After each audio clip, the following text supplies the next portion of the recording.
दे के वो ये पुरस्कार भी मेरे को दे रहे हैं।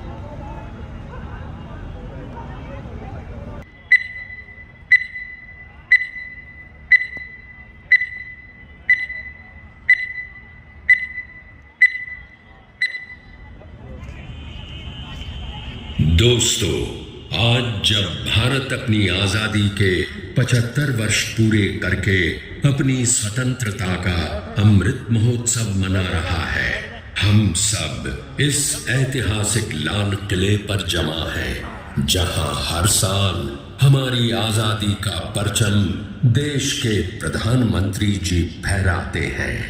ये लाल कोट, ये रेड फोर्ट, ये सुर्ख दुर्ग आज केवल दिल्ली ही नहीं, पूरे भारत का प्रतीक बन चुका है।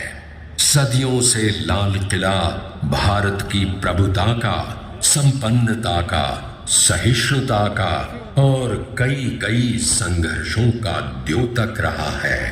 आज ये लाल किला खुद एक पृष्ठभूमि बनने जा रहा है, जिस पर आप देखेंगे भारत की महायात्रा गाथा और सुनेंगे हमारी प्यारी भारत माता, हमारी मातृभूमि की कहानी।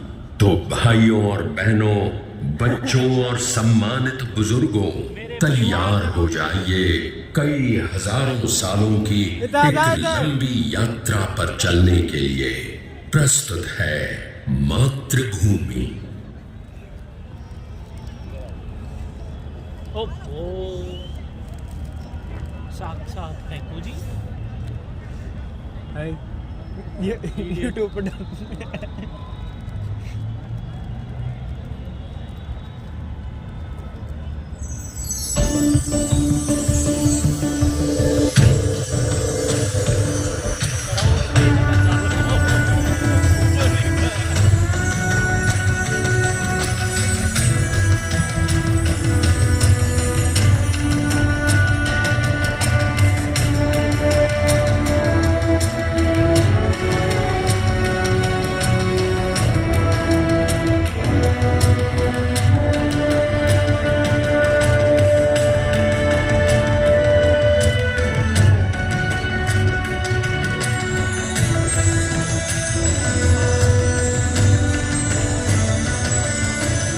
क्या सोच रहे हैं आप? लाल किला और सुनहरी दीवार, और क्यों नहीं पत्थर की दीवार हूं, पर हूं तो इसी देश की मिट्टी से बनी, इसी भारत भूमि से उपजी। यही तो मेरी मातृभूमि है। और आज जब पूरा भारत एक सुनहरे कल और अमृतकाल की तरफ बढ़ रहा है, तो मैं कैसे पीछे छूट सकती हूँ? आप सोच रहे होंगे एक दीवार बोल कैसे सकती है? दीवारों के तो कान होते हैं बस। पर सच ये है कि आज मेरे देश के हर उस शख्स को आवाज मिली है जो अब तक सिर्फ सुनने को मजबूर थे, मेरी जैसी एक गूंगी दीवार को भी।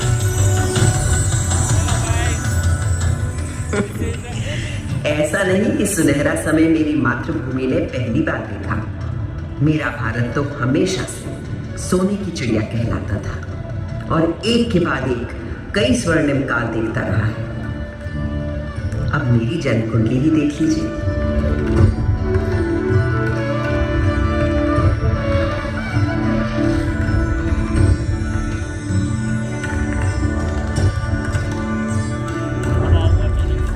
जिस सुनहरे समय में मेरा जन्म हुआ था, उस वक्त मेरे आसपास छेनी, हथौड़ी, संग तराशू, पत्थर कटोती ठक ठक ताल थी और संत कवियों के शहद से सुर, उस रसधार को बहाने वाले पूरे भारत भर से अनेकों कवि थे। इन भक्त कवियों में कोई हिंदू था, कोई मुसलमान, कोई सूफी, कोई शाक्त, कोई शैव, कोई वैष्णव। सबके आराध्य अलग अलग थे, भाषा अलग, पर सबकी भक्ति में एक ही परमात्मा, एक ही ब्रह्म, एक ही ओंकार के दर्शन सारे देश को हो रहे थे।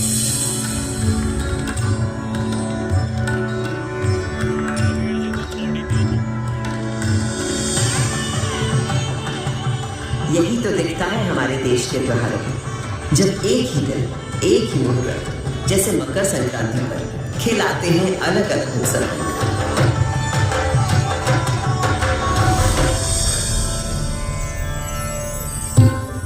इस लाल किले को बनवाया था मुगल शहंशाह शाहजहां ने। बलुए पत्थरों से मुझे गढ़ा गया था और इस मजबूती से कि 400 साल बाद आज भी मुझे हिलाना नामुमकिन है।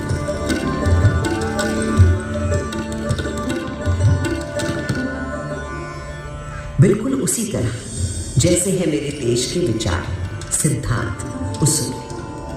असल में भारत सिर्फ एक देश नहीं है, भारत नाम है एक सोच का। मुझे बनाने वाले मुगल तो हिंदुस्तान में मेहमान बनकर आए थे, पर फिर यही के होकर रह गए। भारत ने तो हमेशा हर विश्वास, हर विचार के लोगों को अपना समझकर अपनाया है और कहा है अतिथि देवो भव।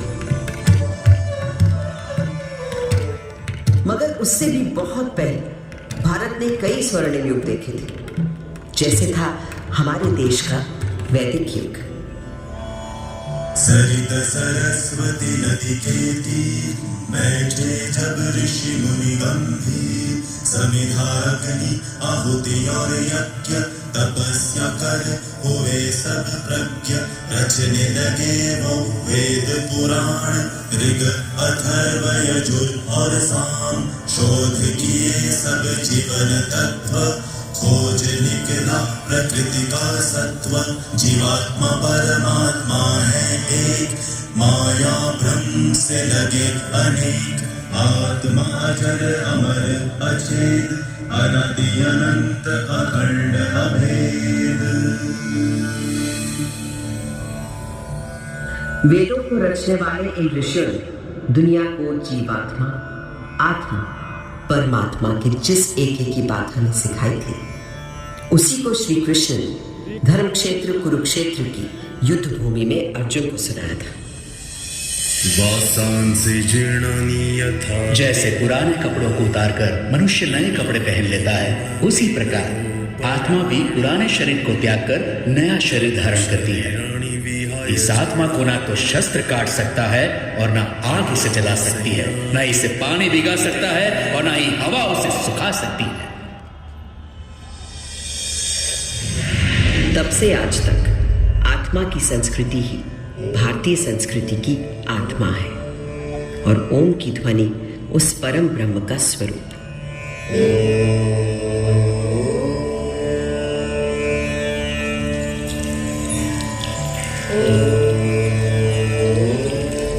आज सरस्वती भले ही आंखों से ओझल हो गई हो, पर नासा के सर्वेक्षण बताते हैं कि सरस्वती अभी तक जीवित है और अब धरती के भीतर भीतर बहती है।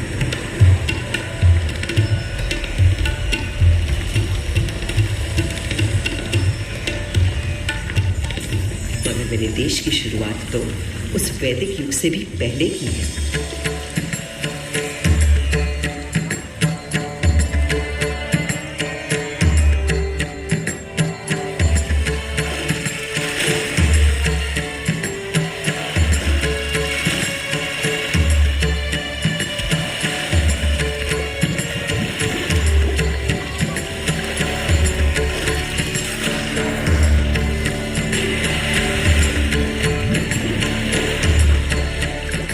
सिंधु के किनारे एक ऐसी सभ्यता उभरी, निखरी, संवरी जो संसार ने कभी भी कहीं भी नहीं देखी थी।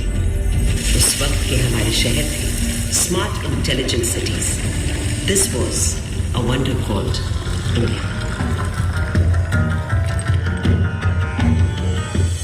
5000 साल पहले जो बुनियाद सिंधु सरस्वती सभ्यता के समय डाली गई थी, वो आज भी हमारे भारत का आधार है। संस्कृति का ऐसा अखंड अटूट सिलसिला आपको संसार में कहीं भी नहीं मिलता।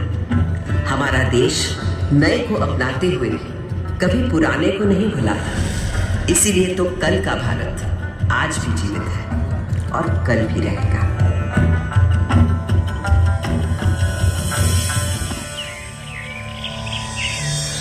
एक और बड़ी विशेषता है मेरे भारत की, सत्य की खोज।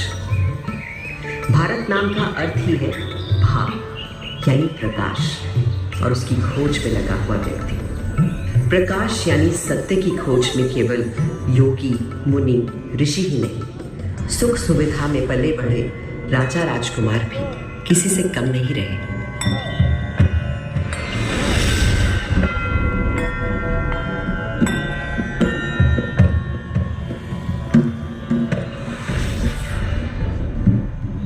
भारत के दार्शनिक, मनीषियों, गुरुओं ने जो आध्यात्मिक मार्ग दिखाया था, उसी को ठोस रूप दिया भारत भर में फैले तमाम राज्यों, साम्राज्यों में।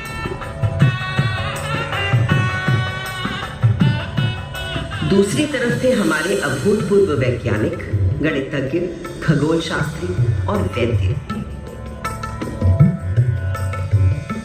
हजारों बरस पहले पृथ्वी की परिधि की सही नाप, मंगल और चंद्र तक का फासला और धरती से सूर्य की बराबर दूरी, सब बिना किसी दूरबीन या उपग्रह का सहारा लिए, केवल अपनी गणित, बीजगणित, ज्यामिति और खगोल ज्ञान से। ये उन्हीं पुरातन खगोल शास्त्रियों से मिले संस्कार कि आज भारत अंतरिक्ष अन्वेषण में एक अग्रणी देश है। सहस्त्राब्दियों पहले कणादि आदि गुरु थे अणु को पहचानने वाले। फिर क्या आश्चर्य कि नई दुनिया में अणु शक्ति को साधने वाले देशों में हम हमेशा आगे रहे। योग में तन से मन और मन से आध्यात्म के योग के सूत्र ढूंढने का रहे थे पतंजलि जैसे ऋषि। और आज 21 जून पूरा विश्व योग दिवस मनाता है। वहीं विद्वान वैद्य मानव शरीर के छुपे हुए राज और हर बीमारी का इलाज खोज रहे थे। सर्जरी की भी शुरुआत इन वैद्यों ने कर डाली थी और कटे अंगों को जोड़ने के लिए प्लास्टिक सर्जरी की।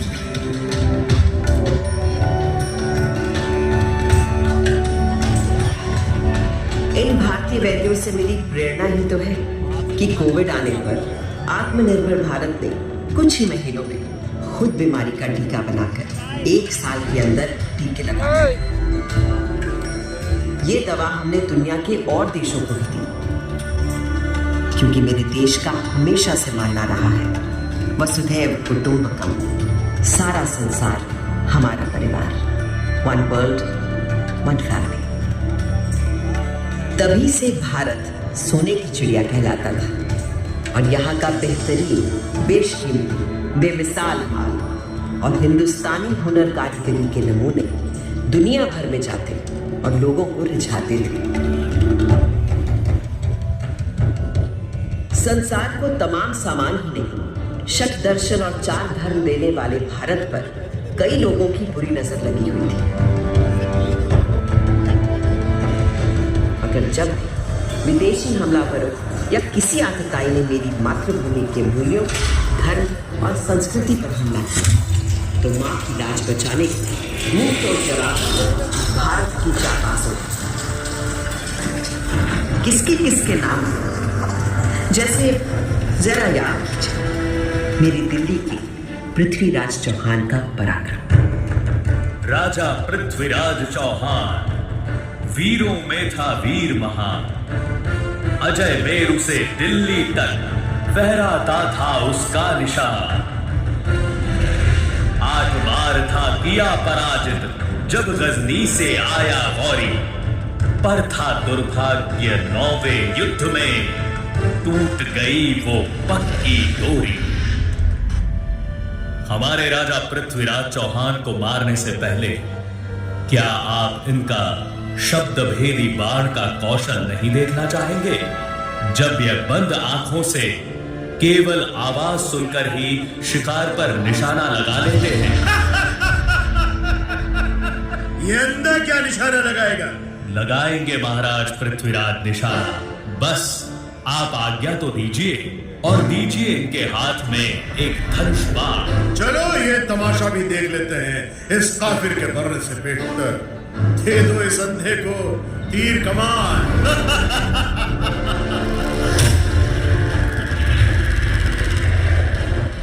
4 बांस 24 गज अंगुल अष्ट प्रमाण, ताऊ पर सुल्तान है मत चूक्यो चौहान।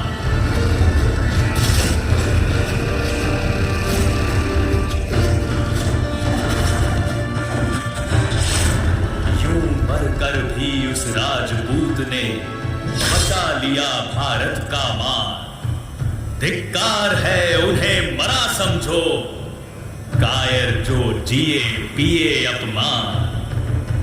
इन वीरों के बलिदानों से ही भारत है आज बना महान। भारत के दुश्मन कभी समझ ही नहीं पाए कि वो हमारे शरीर को घायल कर सकते हैं, मार सकते हैं, पर वो भारत की आत्मा को कभी नहीं मार पाएंगे। तभी तो आज जब इजिप्ट, ग्रीस, रोम, लैटिन अमेरिका की इंका, माया, फारस की अवस्था और चीन की पुरानी संस्कृतियां सब नष्ट हो चुकी हैं, तो केवल भारत की पुरातन संस्कृति, संस्कार, सभ्यता, धर्म, विचार, आध्यात्मिकता अभी भी जिंदा है, जावेद और जागृत है। आज भी घर की पहली रोटी गाय को दी जाती है। आज भी सुबह सुबह लोग चींटियों को आटा खिलाते हैं। हर घर आंगन पोल में चिड़ियों के लिए दाना पानी रखा जाता है। आज भी हम पेड़ों, प्रकृति, निसर्ग को किसी देवता से पूछते हैं और नदियों को मां मानते हैं। और ये सब तब से जब किसी ने एनवायरमेंटल बैलेंस और क्लाइमेट चेंज का नाम भी नहीं सुना था। मेरे भारत पर एक काला साया तब पड़ा जब गोरे अंग्रेजों ने छल बल से हमें अपना गुलाम बनाया। पर ये सूरत गैरतमंद हिंदुस्तानी को कतई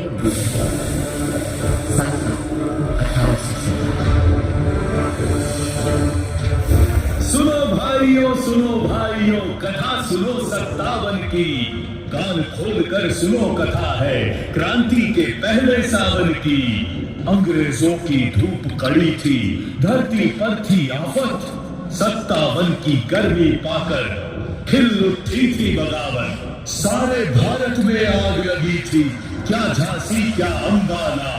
पंजाब, बिहार, अवध, झारखंड, दिल्ली हो या बंगाला। वो क्रांति भले ही गुजरती गई, पर उसी दिन से शुरू हो गया था एक नया स्वतंत्रता संग्राम।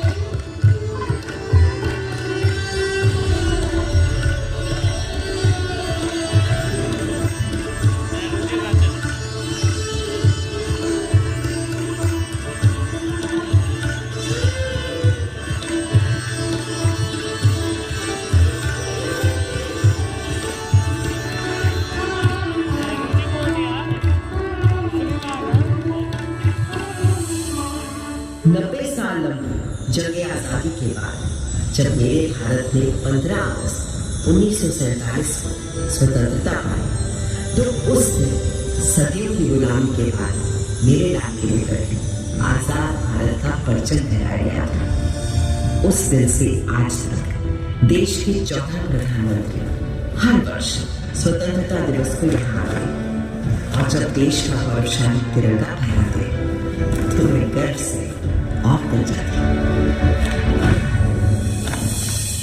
नव भारत रेखा गढ़ डाला संवेशी एक खरा संविधान। सब जनगण को अधिकार दिए, थी अपने देश की सोच महान। जब भूख लगी तो हरित क्रांति कर भंडारे भर गए किसान।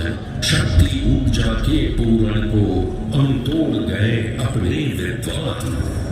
देश की रक्षा करने को मुस्तैद हैं अपने वीर जवान। हर सीमा पर है डटे खड़े, हो बर्फ पहाड़ या रेगिस्तान। जब प्यास लगी तो दूध की नदियां बहा गए अपने माने, आकाश अंतरिक्ष छूने को बढ़ चले अपने इसरो वाले। छुआ चंद्र कभी कभी मंगल ग्रह, ऐसे हैं मंसूबे अपने। भारत है करने आज खड़ा अपने पूरे सारे सपने। इस हिंदुस्तान की छिपी शक्ति अब ये दुनिया पहचानेगी, और विश्व गुरु इस भारत को सारी ही दुनिया मानेगी।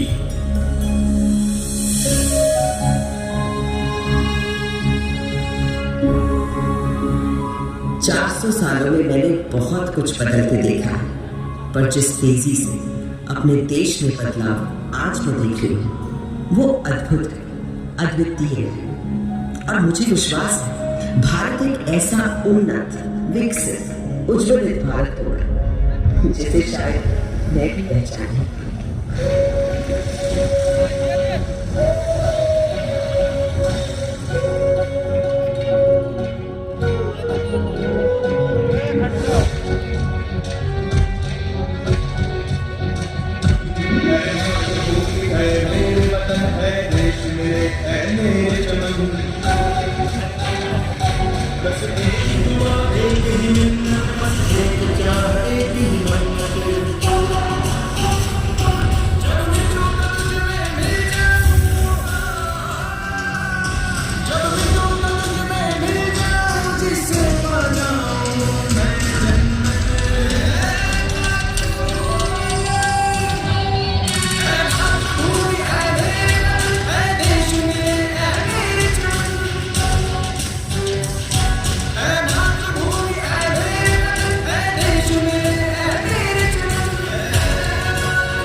दोस्तों, भारत की स्वतंत्रता के 75 साल बाद और आजादी के अमृत महोत्सव के साथ ये तय है कि आने वाला समय भारत का है और 21वीं सदी भारत की सदी होगी।